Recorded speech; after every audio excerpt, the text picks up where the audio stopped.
Muraho neza banshuti zanjye abahinzi borozi, namwe mwese mwifuza gutangira ubworozi bw'inkoko, mbahaye ikaze muri iki kiganiro. Muri iki kiganiro tugiye kurebera hamwe ibyiza byo korora isake zonyine za saso, isake gusa zidafite inkokokazi. Ese zunguka zite? Ese nizo zifite umusaruro kurusha kuzivanga? Uhawe ikaze muri iki kiganiro. Muri iyi video tugiye kurebera hamwe uko wakita ku isake mu gihe arizo wahisemo korora, ndetse tugiye kurebera hamwe icyo wakunguka ndetse icyo korora isake zonyine zirusha korora izi nkokokazi n'isake bivanze icyarimwe. Ubworozi bw'amasake ya saso ni ubworozi bukunzwe cyane hano mu Rwanda ndetse no hanze y'igihugu mu bihugu bindi bakunze korora amasake ya saso kubw'impamvu nyinshi zitandukanye. Zimwe mu mpamvu rero zituma hahitamo kororwa amasake gusa. Impamvu ya mbere ni uko inkoko z'amasake zikura vuba kurusha inkokokazi. Impamvu ya kabiri, igihe ifata kugira ngo ibe iyo kujyanwa ku isoko ni kigufi ugereranyije n'icy'inkokokazi, kuko mu mezi 3 yonyine inkoko y'isake iba imaze kugira ibiro hagati y'ibiro 2 n'igice kugera ku biro 3. Icyo gihe aba ari inkoko yajyanwa ku isoko iyo wayigaburiye neza ukayitaho ugendeye kuri standard yabugenewe. Isake ziraramba kurusha izindi nkokokazi zisanzwe, no mu bijyanye n'uburwayi iraresista kurusha inkoko zari zose zisanzwe. Niyo mpamvu ikururira abantu guhitamo korora amasake gusa. Amasake ya saso kugira ngo atange umusaruro uhagije bigomba kugendana n'ukuntu wayitayeho. Ugomba kuyitaho guhera ku munsi wa mbere ikivuka. Muri video yabanje iyi ngiyi ubona hano wayisanga kuri no channel iriho, twabigishije uko wakita ku mishwi mu kwezi kwa mbere mu gihe cya brooding. Utarayirebye mujye kuri channel muyirebe. Reka twikomereze. Uburyo bwa mbere bwo kwita kuri zino sake. Impamvu ya mbere, ikiraro zibamo kigomba kuba kigeramo umwuka uhagije, hatajyamo ubukonje bwinshi nangwa se ubushyuhe bwinshi. Impamvu ya kabiri, ita ku isuku mu kiraro. Gabanya ku mwanda, wongera isuku kugira ngo utazaza kwatakwa n'indwara nka coccidiosis cyangwa se typhoid. Impamvu ya gatatu, izi nkoko zihabwa amazi meza afite isuku kugira ngo ano mazi ajye zifasha mu buzima bwazo, kuko igice cya kinini cy'inkoko kiba kigizwe n'amazi. Niyo mpamvu ugomba kuzihereza amazi nk'uko dusanzwe nk'uko bizwi, amazi ni ubuzima. Mu gice cya 4 turaza gusangamo ibiryo. Kuva ku munsi wa mbere kugera ku munsi wa 4 inkoko ziba zigomba kurya ibiryo bya starter feed byuzuyemo protein nyinshi kandi ihagije. Kuva ku munsi wa 15 kugera ku munsi wa 35 inkoko ugomba kujya uzisangiza, ugahindura ibiryo ukava kuri starter feed ukajya kuri grower feed.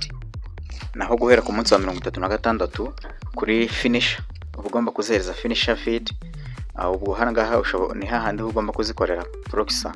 Ugomba kuzivangira ibiryo byawe, ukavanga impungure, amasaka, soya, indagara ndetse n'ibindi. Abakeneye ko tuzakorera video y'ukuntu wakivangira ibiryo murabica muri comment mutubwire.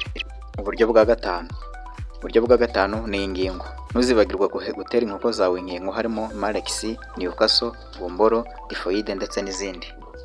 Impamvu ya gatandatu, kurikirana ibiro zifite. Ujye uzisuzuma buri cyumweru umenya ngo ibiro bihari ni bihagije. Muri video ibanza twaberetse ibiro inkoko igomba kuba ifite buri cyumweru. Muri la video ibiruka kuno bakurikirana imishwe.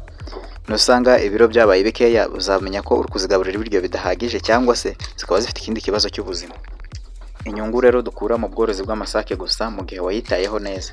Inyungu iva mu bworozi bw'amasake.